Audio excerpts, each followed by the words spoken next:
dano chero wen. So dano bedo gi wich.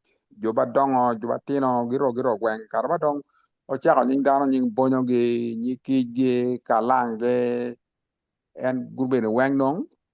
Yala in lo wango reka diang. No ma yo bako ba dit, tiga liel ba dit.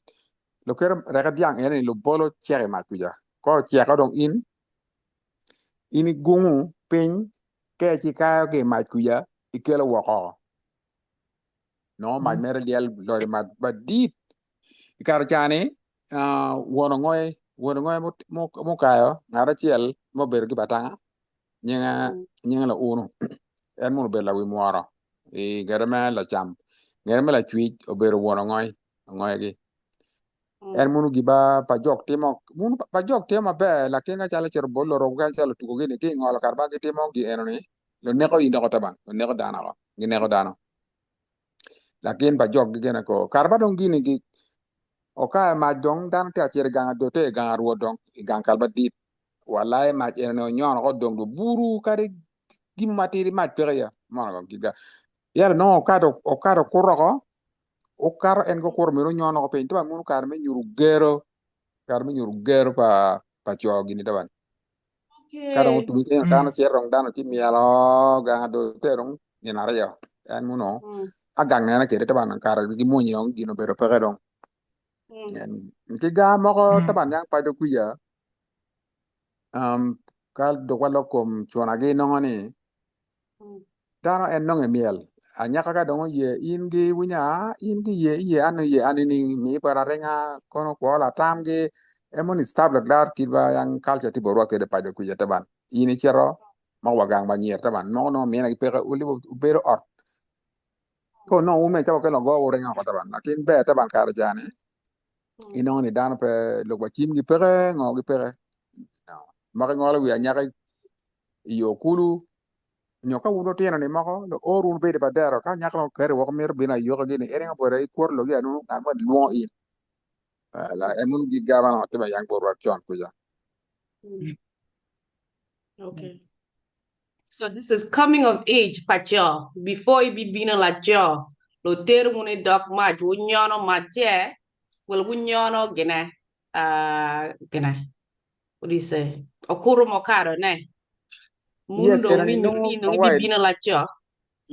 no ina no taban gi chaka nyingen gi chaka ni muoro ni dong dana ma dong chero no chero tegi dong manok ro twa na mera ko muoro no dana ma dong tegi manok yala bonyo gi ke kalang munen ti grupa yaba ge lo chako nyinga gi duba ne gini wa ka wa ro pari chati ku ya kono mo pa jo ku ya no adi tio lo mio nying gini ko ba ge sistema ne ge ko ba imana ni taban na so mo ne mo age e batere ni no dong do lo ka ba no ri chati bere do gi lo nying ba ma pari chati ri chati do lo pa mo ne chani so the light nying ba dong lo chaka dong taban en nyiki munu juba tino munu nyinga pe munu do choko gi man kan munu nyiki juba ma tino no e munu juba ma ge dong ge kar ba dong el chako nying nong dano chero dong lo dong no chero dong ginong gi chako wedo otila ngore ma di cheng dwi nego dano la mero wana lwenyo gedi la mero wana lwenyo gi tong uboro gi no dano tigi tong dano ge kari ge ko wa wangi yuru ger peri e munu ka dong wer we eno no longo eno kar gi madi in ngara chel chel wango kar gi madi eno ni unyon ma jogo wen ka che uwor men gi yoko en ka taban ywa kenye ma chiri bol ma yane ywa ba no wen ti kenyo okor gine gan utero ko wor gi dilum gini ka bo Okay. chero wa pe chal lieje bo rie no ka dong ma leng par si kare ri to ma la kar ta an mino abete ba joge aneno ti ana chiele kan mo nyere gine ri ket lakin awu yo pocho choge no o chien wo ba kidio no miro dong mero tim gini taban gino ri na ket mero tim ka dano dok ba jogo dong mero tim anong dan ma pol beno to dong no duba da to so lakin mero chang yin duba tiene ko bene o chien mero tim ana ko bene I think probably Robero in Wakopino Kagine real Bero very successfully is a good time Buri Walake no Chero Gano Chinano physically and then you got it and then you get a lot of stuff. Yeah, I think Gitima in Wakopino Munuki Babu you can change the So, Bertebana. like level lelo timo by how many years ko timo ceremony mi ngamo mi dire level mo kene.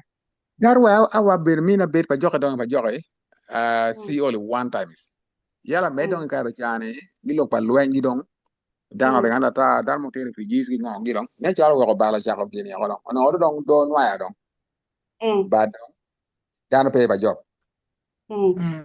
eh ono dong Okay. taban Okay. dano ka dong tegi wa ban Mm. dua pari cher ko be no no mano gitie no no gi cher dong gi cher over 90 dong ma ko tegi mo ka piera Mm. bon ma ko mo do no mia gi men no tia jala jala Mm. so emu nyingi no chaka bonyo Mhm. So bonyo ko gwalgi mo pe ma loyo bonyo malo kuya dong, and bonyo is the highest. bonyo tio gwal mu me juba don tege ko kulu kulu bonyo ko gwal mu juba don tege ko gi kalang dana Oh, dege Wow. Ogwal. Ogwa ti nki gwal kalam. gi kalang Ogwal is the highest. gwal gi ker kalang ka gene angeo ko men mati the high don makwa dan gar mag timo kar chano men podi am little bit young a little bit like no matter angeo pe nyabela kin no angeo ko kien enoni. But if Mm. we can do it Mm. next time, the Mm. Zoom will require depending on Abuba Bell, Diba Bell, Terbora Mo, and then I think Mm.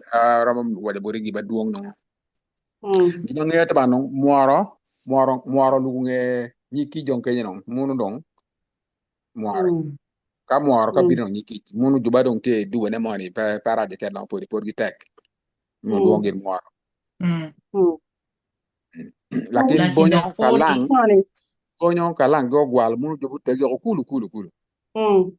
What Yes. tuwa lo lunga ni ngani level tuwa eni lo lunga wani ngani. Nying mon un poro tie dul ba ruju gini munu ruju ba kwak munu nyiki mere ko pun mun poro tie ruju inara ke ka kinga mo That's toro sad.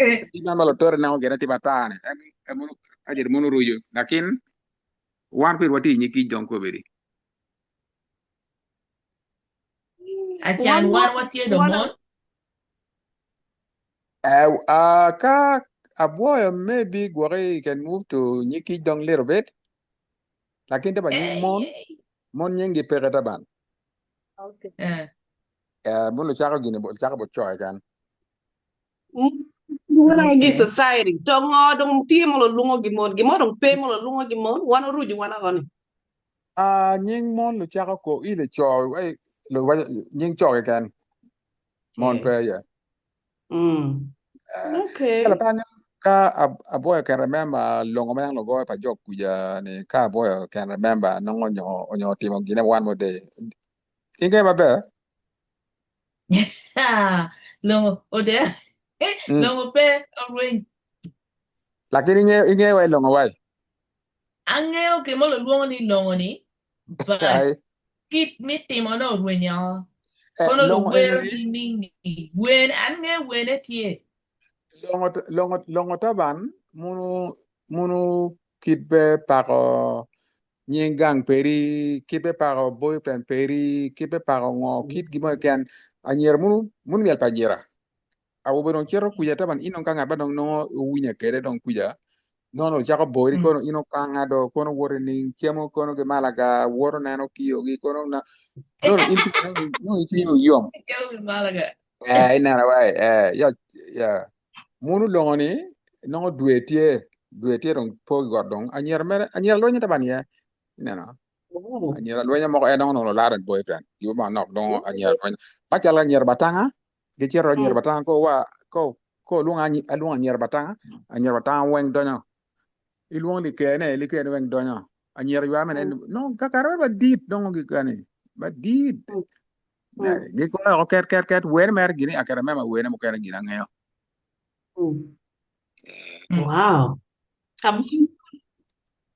Nguti ati mo kono lo lunga man longa. ye kaba anyira nongo en agube ginong e kunu kachuna ge ngoge roma Mm. chal al mielo ke megidong kaba dongo dara nongo ye Culture, culture mi nyum olorek e karmo no yang utie gange.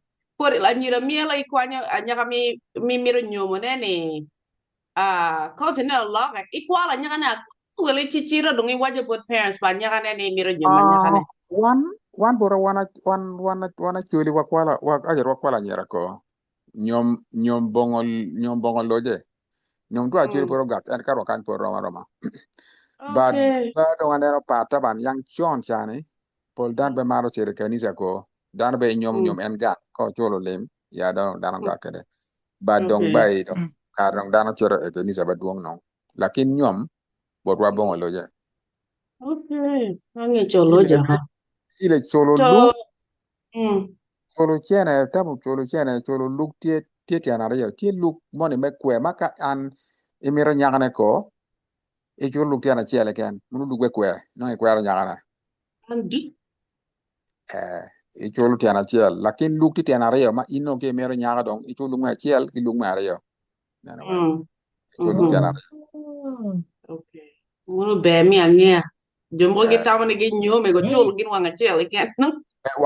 wakan dari Good kumbiri information. wakan luk tiana cholo tiana yo mene luk ma chiel luk ma yo en no kero mo ko bino 5000 ali bare mia bi ali bare mia beach luko kwa ko polo chol gara ya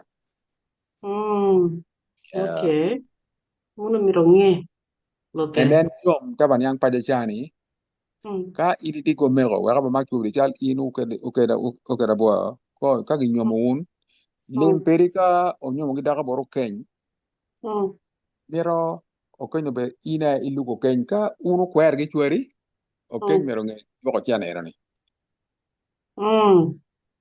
lim feran taban lim chamo ko ka ka no lim mero po lim taban mero nyom gi daga bot i dogola manani kade boro mera tika ko nyola tempo mero unyongan mo melo gene dogola erani to nyomo gi daga bot taban kimalo lalo luk taban munu pa awego and then aporo mena tin munu erani munu taban munu terbon mego gi gamo wadong no poro kono jal ten lo kwana munu taban munu ngere terbot ku ba logo logi and then ga panero ko bini nyom no taban tino ga panero kenyo diel pa waya ti kenyo gaba tir me nyom nong bedo baduong nong lakin ka polo chul lugu kan taban luk petero gaba duong luk en ga fine mo do kari yer yet kono fine bedo kenyo gi ngom ave bar ko o nyom yes nyom nong tero panero ti kenyo pa waya ti kenyo nong ngien gi kwanya gitu tero yang chon chani jotua nyome gi kweri mo ni tie ke No amiro penyo in ero. Kano mo lu luong chene pel nyome gi ngo. lu luong ya lo jer yang chon cha gi kwaran ku kwarwa chani nyo onong gi nyome gi kweri kar Okay. ba kwero bi geno chiano bi bira no gi nyum gi real na chiel muno nyum daga no do chiara real no tiro chiano ma matera chiel matera de Like 25 cents. tiro 25 chiel gi ruong gi laba gin tigi laba taban gi ruong real no tiro ti bala Oh, jaba okay. yang chon chon ko ron juni ina kweran wayang no kar jana bidan to bolo dong para ne kwero ti gini nyum gi nyum I think bolo tugo up to down they keep it then chal gi nyum pod gi nyum kwere Itara mo tie madano chaka dong charo ngom tugi ka gipegi chene gipegi ngong resources sepe. Gimio ngom. Charo ngom yang chon e kar en ma don kar let me say di ben kar ba SPL pod eni charo ngom no mer pe lakin charo ngom dano chaka nong me charo ngom nong en ma don pa jogo ringo dano kata ngoni dano chaka long charo ngom yang chon bore pa jog kenya taban in ke mero dukan o mio center mun ko ba joba charo chat ya taban pa jo kuja dano garo gi dogang patanga gibedo patanga gini yuaya gitido yuaya kapa gitido kapa o bolto gi bero gi ndoko bolto gi ni taban na wa lakin center ba no tie en doko ba dit ka war be akare mun juba timo business gi ni taban chal dukan gu mero ke taban dukan in pero maro na we di lum puya ba we yuaya nyo to bi kuja dukan wen gi ni ka char wen ko ri doko gi ni Okay, center yeah. man lo ka center ba lo ka man wen mun juba nyingi pero nyo in giti yuaya nyo giti patanga gi mero chare Ata best, because I know that to a young tiggy restaurant in Santa Kuja. yes mun ka ba by enong ka ba karba dong en mo en ka ba dong down dong ki dong o charong senda me na charong senda ke nong ke me rong pe senda ke nyo e wela Lakini Oh, welo chiel okay. ni cher bon nga onyo cher bo ruot bayang bero kenyo ono ni nong taban Mm. ono munu Mm. gama chal mero cher bot itagi chapa pa local government mamerong bagi ti within pa jok so chiel en ko Yeah. no ga kinong dano di char yo ba Mm. ko eh Mm. munu giba ti Ngome pod lo lara gini. ngala polo laro man ku widong dano chaka lar ngoma duong chal kar wan ywa jo bo bia ko no ywa yang pe kenyo gin men gemer ber kenyo luogin dong lar lo ngom ku widong dong pa jok wara Mm. Mm. iben Uganda giti ka lar ngom man ti ma na poden I think ma dano men to ya itu me keji Irwa so yang gitu ya laro Kenya. lo mon me Uganda gi bino deep gi donyo Mm. South Sudan lakin nong jome South Sudan lo mon gi cer ku ya gi no en kan makaka tugo ya jo chak mo nyere gi dano to lakin man ku gi juba ti keji ku ya gi ngeo ngom tugo gi kan and then okelo dano ke Zimbabwe okelo dano ke there's another country European ka ajere African AU no okelo dano gi maduong me wegi nen ka ngom tugi exactly la kan ni akin gitiyo ko belo ka wang mabera Mm. yeah Wallahi. Gua marat. Man dong ite kar ini madano ti adog gange. Achul gi chaka nyume gi loro. Ko mogo gi nyume gi odiang, mogo gi nyume gi kono jokany magi kela kono gi Uganda wala gi Kenya wala gi Ethiopia dano nyo chaka ogina. Nyume loro nyom giti arube di achul kuja. yes right you are right nyom ko belo no rube dong but young chon Mm. por wan pa jog dongo wan nyome ka chuli wa nyoma to ban miel bari bo dana moko liel miel eno ni dit pa jog kero ye obo bino pa ni kwar bino so nyomi kin wa wan ki pa jog obo pa ni kwara nyoma gwi gini wana chuli general wai nyom tie wa chaka ba yang chon loko miel taban Mm. moko Mm. lo roya miel jo cha wengi bini ba joka miel ana wa kadon ina wubi dong nongo na nyer kenyan dana nyome dong ina wa dana nyome lakini nyo manu char bo dinga gini ile ka jo no be no town and then be do la moño chero chien wa won kuja wa kadon gi nyomo la rok lakini ara was dong wana wa nyomo no lo roko Mm. Mm. eh wa nyomo na Okay. mosi wa nyomo kan wa kan ba dong ko be dong taban Mm. dana ngwa dana ta mo ko cher ka tu mo ko cher Uganda mo ko cher kanda ro kanta dan ko no nyomo dana rube dong ata aram Mm. dana Mm. nyomo ta aram See, ngom ti time left these days. Leba choli. Itam na ngot time. Wanyo be wa wuro gi ginedong. Wa wuro gi transition. Leba choli ti Allah mot ko. Pian wati arubune. A choli kono mi Uganda, a choli mi Kenya, cause wachir kamu kuma pat da like do wuro gi loje ma knock ko. Wili. Itam na Oh leba choli. yes, Romo loje man no pidan man ma en non giri Uganda giri nga podong ke tina taban in ke tiri ka Mm. ke no logo lemoni do dwala man no in ka pudi tiri wan punya pudi yod lakini no jobu chera no tagi ko batong juba dong ma dong bad wa juba dong chera oba fori rongi diku yade en le pa jok porga le pa jok and then Okay. ki gum mabe pa jok kar ma ke chera Uganda pa jok ko ra chel ba le kit be do dan mo kana do chalo bo gi kono nga gi do Mm. gipo la pa jok Mm. taban it depend kid the majority ka dano duong ka unu duong utimo dominating taban gitu mo timo dano ponyo taban ni angwa Mm. lakin juba matieno kubirong gipo leb Uganda en le wen leba chui lakin Uganda taban gi logo language ba bejo na wa Mm. den gin gi tegi ta mo ma wan wange mene ko Eh. and nar Abel ba ka be Uganda unyo. tim leb to gi pat eja Eh. le pa jok lebo bo Mm. panyikwara Mm. panyikwara ka lok in nge man panyikwara lakin taban un maybe unge ko manok taban dong Mm. pe tire me iti ko kana pe nge do twal pa jok Mm. ka lok bene wana wa ya Mm. awa ya lakin no Mm. bogi gi wa ba pat Mm. panyikwara gi do bene gi wa ba pat magwi bene gi wa ba Mm. pat Jadi Yeah. awani munu dialect munu mane munu mituman awani nyo awajo ni. mun pa jok awa ya awa nini Mm. mun kono Mm. panyikwara bel kono wana wa awa ya Yes. awa ya To wano mawangi ko waru bata wadang okan kar mga wana awani Ikan mwa na wajo ni. But it's okay. Taban mun weng la ba chule twa.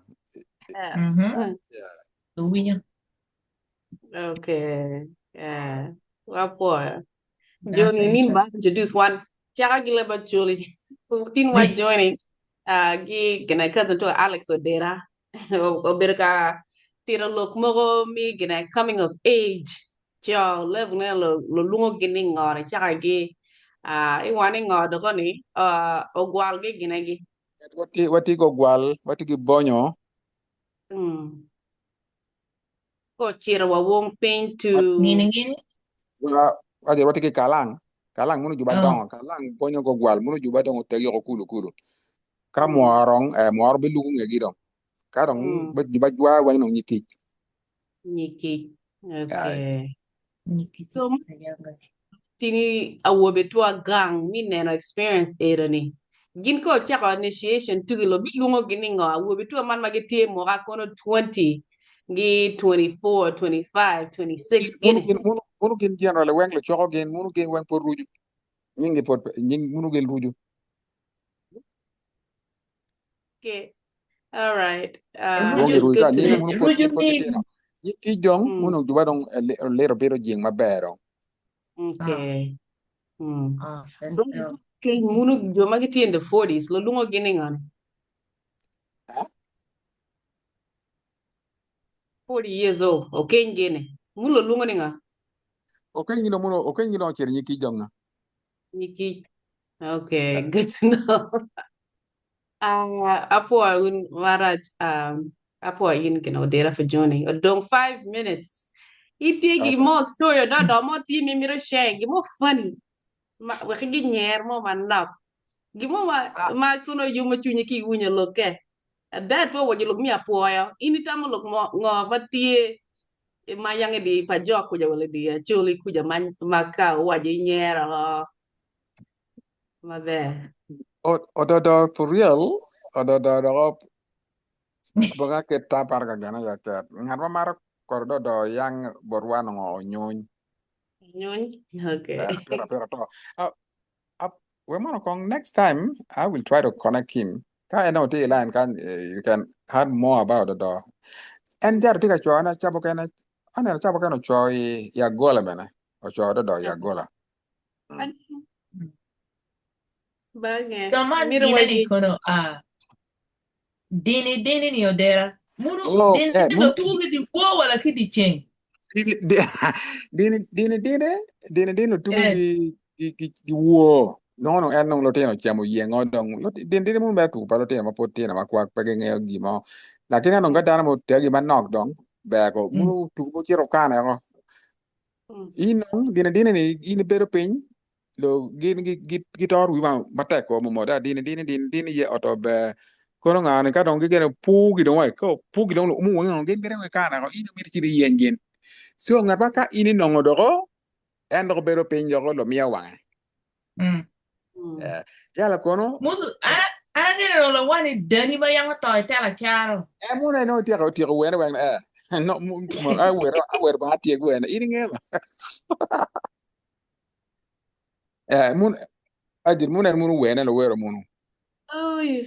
yala o dunyu kono munu anyera ba wero jo gama o dunyu dunye wana dunyu wangcho lo dunyu ko so inong ichere anyaka chero kwanya wobi tero awubi do chero kwanya nyaka kuja duoko kan munu bes ane lo tino mate tino gidi beba tugu gini munu tugu balte balo tino mate tino Like going to the club. Munu pun jo bagete no yengo gbina puo kon wo puo do ka be ba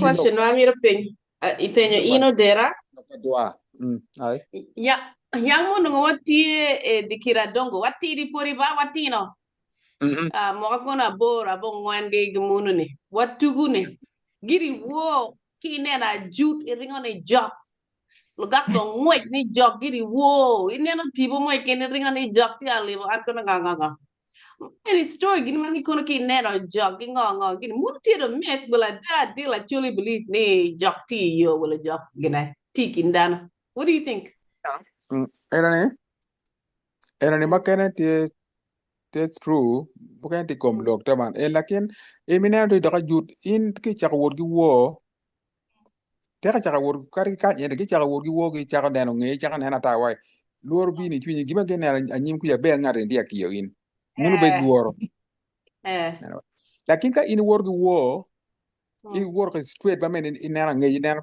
te ka chak nena nge wai otum ineno gibe kama nong tie ba chol wai ke luoro in chunyi da munu ba mondi lakin man matiru jok taban ka wor ba duong nyure moko bore ana awa gena mano namano gilbano en danmo en lakin wunu dana kan wunu nana ko moko munu mena nyure be gala lakin en ko nyure buri moko timi do tuo barra munu era ne lakin ba nen kal ti ajuri munu be luoro tan ki woro te ka chaka neno ngei otum e chaka mena ngwet ko idong munu luoro munu wa mo ka cherne munu be luoro okay boy I think any questions don't chari or get 2 minutes keken borwa kan wa lokwa dua mene dua taban pajok wengi tigi tim abapat dua kan pegi tim gini yala dua watigi dua arum taban muno ka ba mat bayang no wango muno no obo bil kuya palwa kono chere kan pajok chero kan ruma nong le don ka ba ko chok ro pajok don giro ma chel unu romo no le o gore dierong muno lo arum nong endan chobo le kinyo maduong yero tegi dua